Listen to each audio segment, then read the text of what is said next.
Décoration et tendances qui ne seront plus utilisées l'année prochaine. Je veux te montrer ça maintenant, te donner ces conseils, ces suggestions pour que tu ne décores pas, que tu ne rénoves pas ta maison en utilisant une décoration qui est déjà théoriquement démodée. Bonjour à tous, comment allez-vous ? Tout va bien, je suis Ed, le Parkiteto, et dans cette vidéo, je veux te montrer ici 10 éléments, 10 décorations qui sont tendances mais qui, pour l'année prochaine, seront démodées. Oui, je veux te donner ici mon avis, sans créer de polémique, sans manquer de respect à ton opinion, et toi non plus à la mienne, je veux entendre ton avis. J'ai choisi 10 éléments ici. Par exemple, si tu me contactais pour un projet l'an prochain, car il n'y a déjà plus de créneaux cette année. Je n'utiliserai aucun de ces éléments ici. Cependant, c'est une question de goût. D'accord. Personnellement, je ne les utiliserai pas. Tu en as peut-être chez toi et tu trouves de ça joli. Ce n'était pas un problème. D'accord, les gars ? Je respecte ton point de vue, tes goûts, mais je veux débattre, je veux discuter avec toi de ces 10 éléments ici qui, à mon avis, ne seront plus utilisés l'année prochaine. Passons au premier. Plan de travail de cuisine en grès cérame. J'ai même déjà eu quelques projets utilisant le grès cérame pour le plan de travail de cuisine. Mais après un certain temps, certains clients m'ont dit qu'ils regrettaient de l'avoir utilisé. Regardez le premier point que je vous apporte ici. Je pense que ça va même créer un bon débat ici. Plan de travail de notre cuisine en grès cérame. D'abord, je veux te dire cela. Il y a certains modèles de grès cérame qu'on ne trouve pas dans le marbre, le granit, le quartz, ni dans aucun autre matériau. Le modèle du grès cérame, l'effet qu'il apporte, le design qu'il offre, l'impression qu'il donne, on ne peut pas la retrouver dans aucun autre matériau. C'est pour cela que certains clients choisissent le grès cérame pour le plan de travail, justement à cause de ce modèle exclusif du grès cérame. Donc c'est pour ça qu'ils ont fait ce choix là-bas. Cependant, beaucoup de gens ne trouvent pas ça bien, ne trouvent pas ça intéressant d'utiliser le grès cérame sur le plan de travail de la cuisine. Pour une raison précise, non pour le design qui est très bien, mais parce qu'il est très fragile. Surtout au petit coin du grès cérame. Et je suis d'accord avec ces personnes, et je suis sûr que tu seras d'accord avec moi. Pourquoi je n'utiliserai plus le plan de travail en grès cérame dans un nouveau projet ? Ce n'est pas à cause de la résistance du grès cérame, bien au contraire. Le grès cérame est un produit très résistant aux taches, à la température, à l'eau, à tout ce que vous allez y mettre. Il est très résistant. Le seul point négatif du grès cérame me pousse à ne pas l'utiliser dans un nouveau projet pour l'année prochaine. Dans votre maison, par exemple, c'est justement la durabilité. N'importe quoi qui frappe cet angle-là, comme c'est un produit qui a une arête, ce fameux angle droit, vous savez, en ce coin-là. Donc, n'importe quoi qui frappe là, une cocotte minute, une casserole pleine d'eau, quelque chose comme ça. Au quotidien, si on frappe ce coin du carrelage en porcelaine, il casse. Et puis, pour réparer ce carrelage en porcelaine, ça ne sera jamais pareil.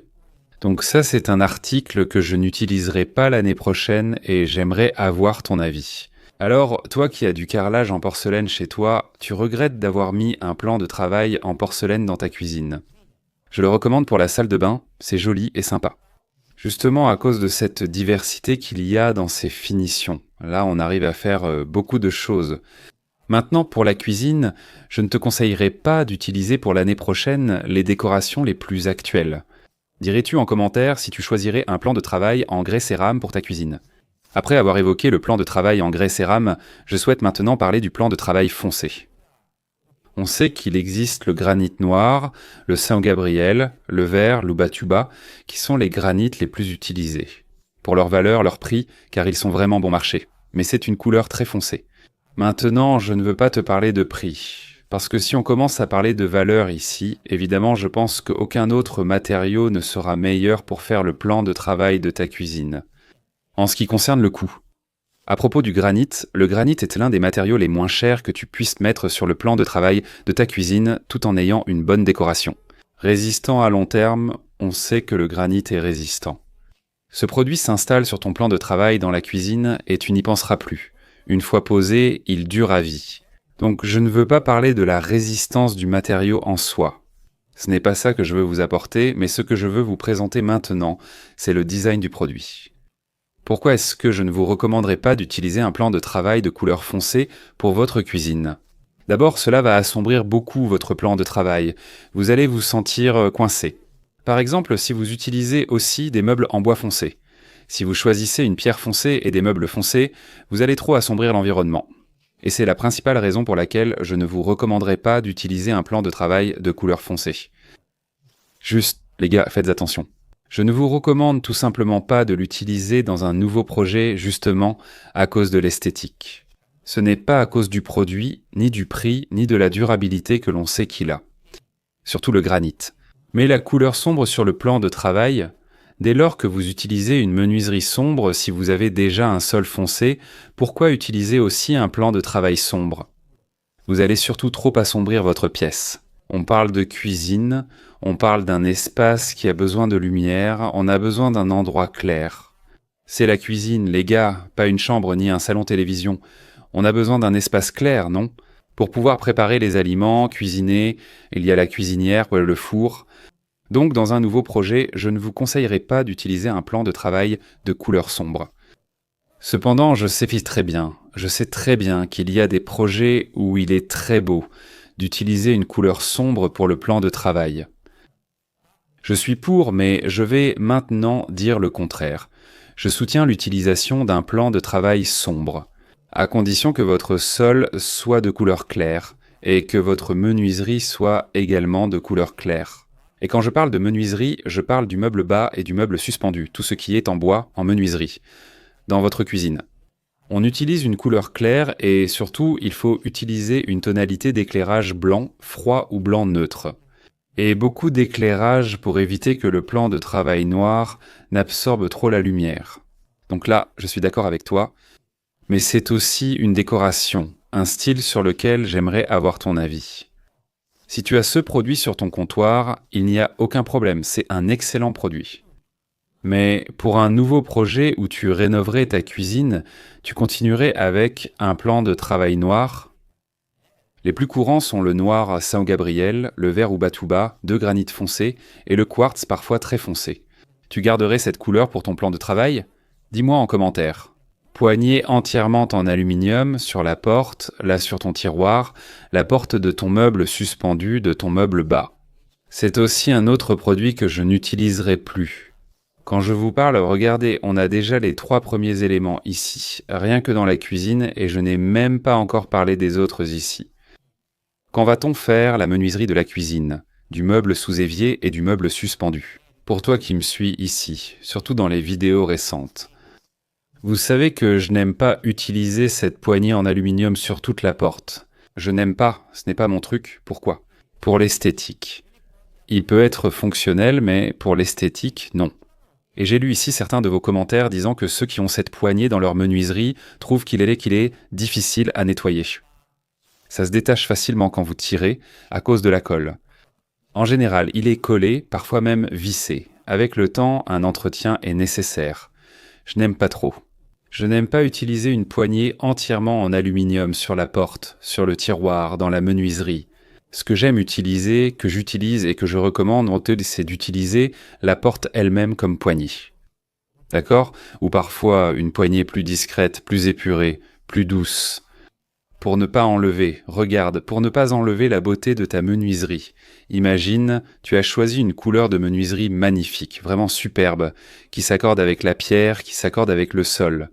Et là, tu viens mettre une grande poignée de bout en bout sur ta porte. Tu as cassé l'esthétique de ta menuiserie. Donc c'est aussi un élément que je n'utiliserai pas, c'est une décoration que je n'utiliserai jamais dans un nouveau projet si tu m'engageais pour le faire. Mais je veux entendre ton avis. Si tu as cette poignée chez toi, si elle est bonne, si elle est fonctionnelle, et si tu la garderais dans un nouveau projet de rénovation de ta cuisine.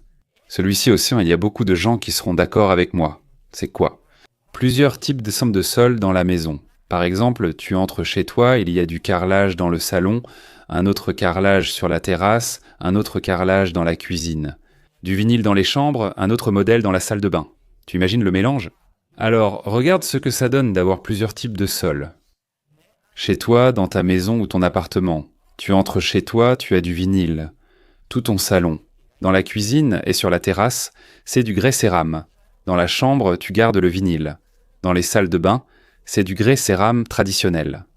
Ou alors, tu entres et il y a du grès cérame au salon et sur la terrasse. Sur la terrasse, le sol est plus bas avec un autre grès cérame, et dans la cuisine, encore un différent. Dans les chambres, tu as mis du stratifié ou du vinyle.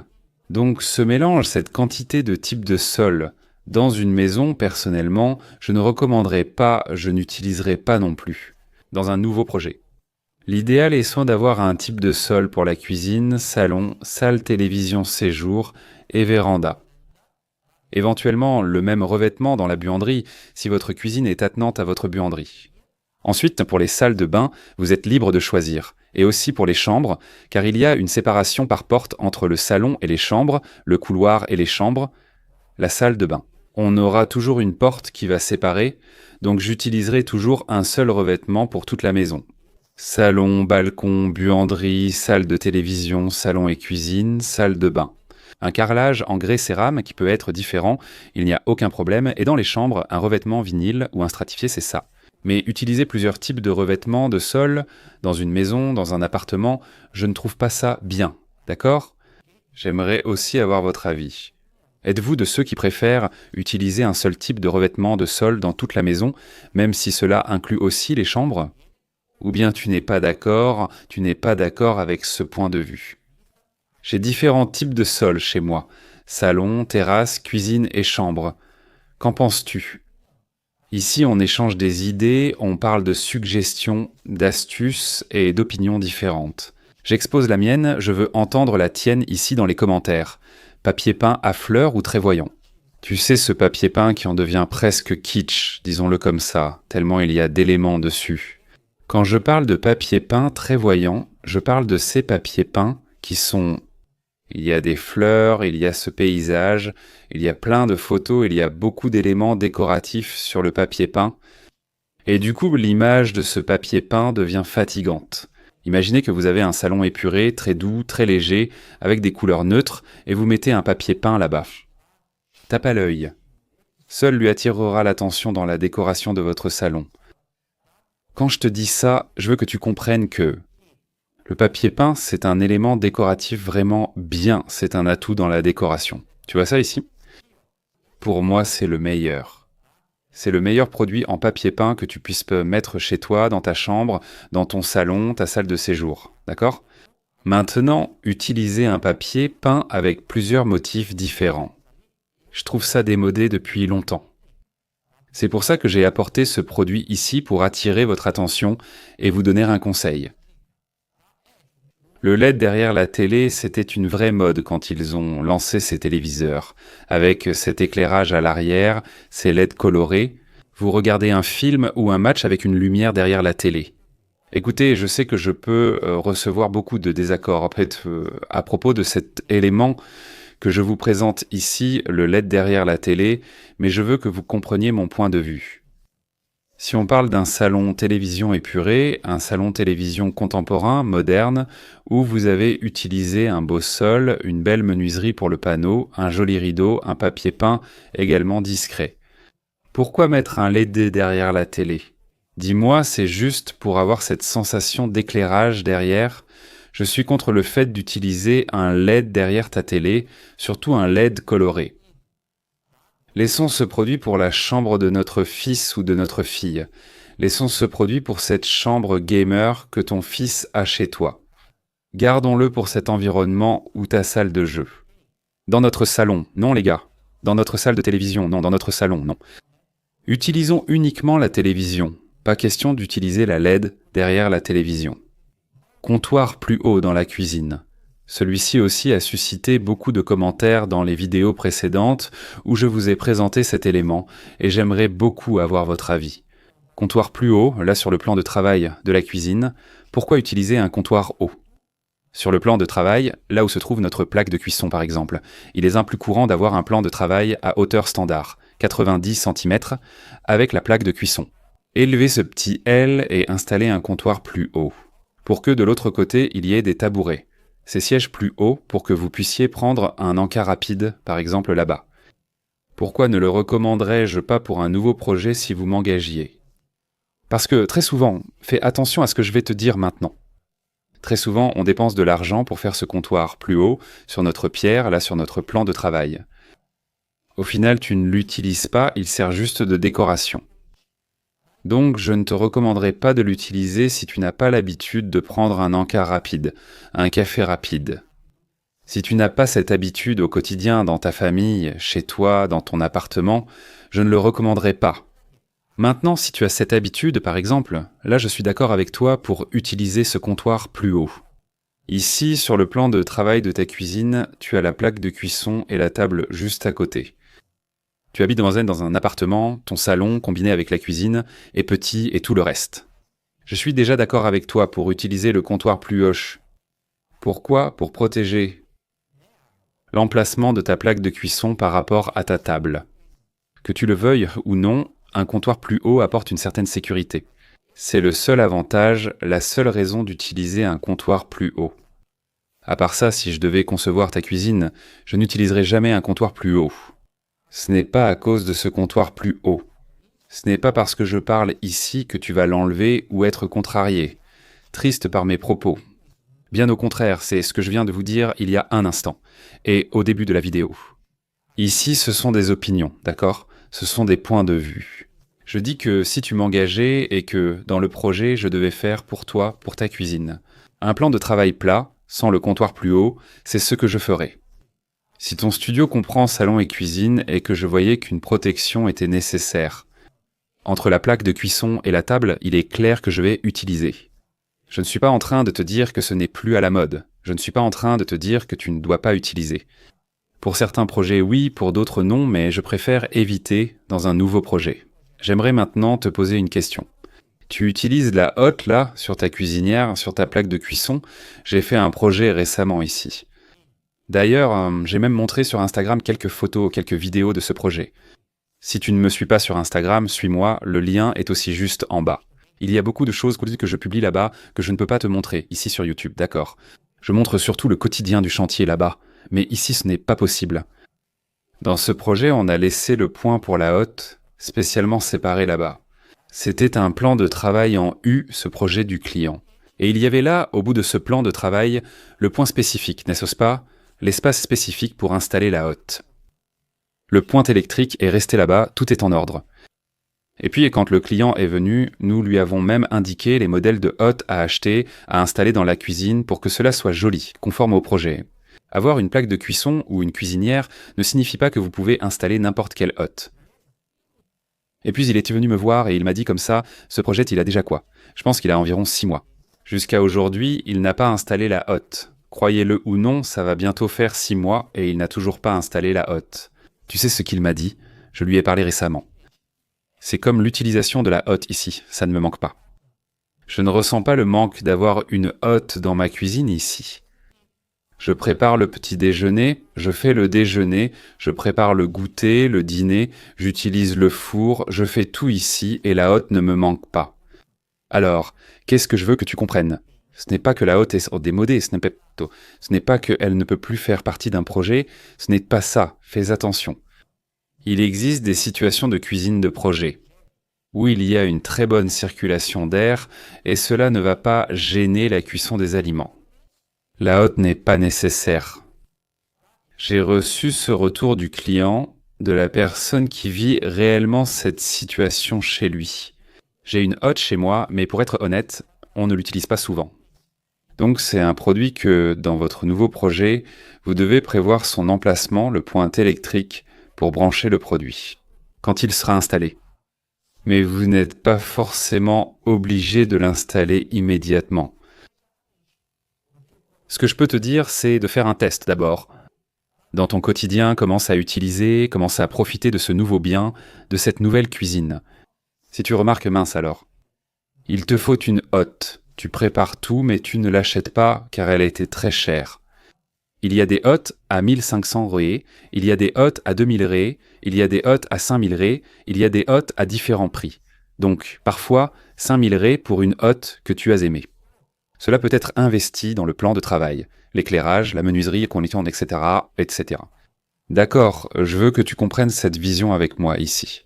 Laisse le point électrique là-bas, mais ne l'installe pas. Utilise d'abord, puis tu me diras si tu en auras besoin ou non. Pour la cuisine, je préfère un robinet plus épuré, léger et doux. Quelque chose qui n'attire pas autant l'attention qu'un robinet gourmet.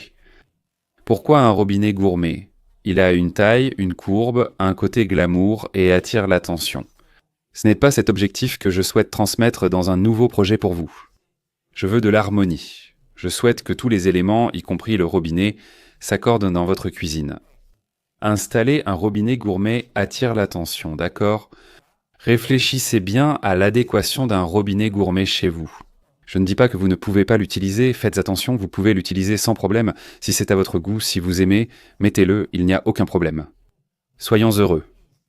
Vous voyez ce lavabo qui apparaît ici à l'écran pour vous. J'ai posté ce modèle de lavabo sur notre TikTok ici, Arc cette décoration, et ce modèle de lavabo est devenu viral. Cette vidéo a eu plus d'1 million de vues, des milliers de commentaires, de likes, bref, ça a vraiment cartonné. Pourquoi? Parce que c'est un évier multifonction, c'est un type d'évier qu'on ne voit pas partout, d'accord? Elle a un robinet gourmet intégré, mais plus léger et épuré. Elle a 2 sorties d'eau en cascade là-bas pour que vous puissiez nettoyer, laver les aliments. Et il y a aussi un très bon débit au quotidien là-bas. Il y a aussi un lave-verre. Regardez comme c'est sympa, il y a aussi un lave-verre là-bas, ce qui est très intéressant. Si tu veux élever, fais-le. J'aime plaisanter et j'ai beaucoup rigolé avec les gars en postant cette vidéo. Sur TikTok et Instagram. D'accord les gars, j'espère que ça vous a plu. On va échanger nos idées ici. Vous pouvez être d'accord ou non, aucun problème. Commentez si c'est le cas ou non. Voici 10 points illustrant des décorations et tendances qui seront démodées en 2025. Laissez-moi un commentaire, je veux entendre votre avis. Abonnez-vous à notre chaîne si ce n'est pas déjà fait, aimez la vidéo, n'oubliez pas de laisser un like aussi. D'accord? Et je vous rappelle que les éléments que nous avons vus dans cette vidéo, robinet, hotte, papier peint, j'ai également évoqué l'évier. Tous les liens d'achat sont en bas dans la description de la vidéo, ou dans le premier commentaire épinglé, d'accord? J'espère que ça vous a plu et que vous avez apprécié. Bravo à tous, rendez-vous dans la prochaine vidéo.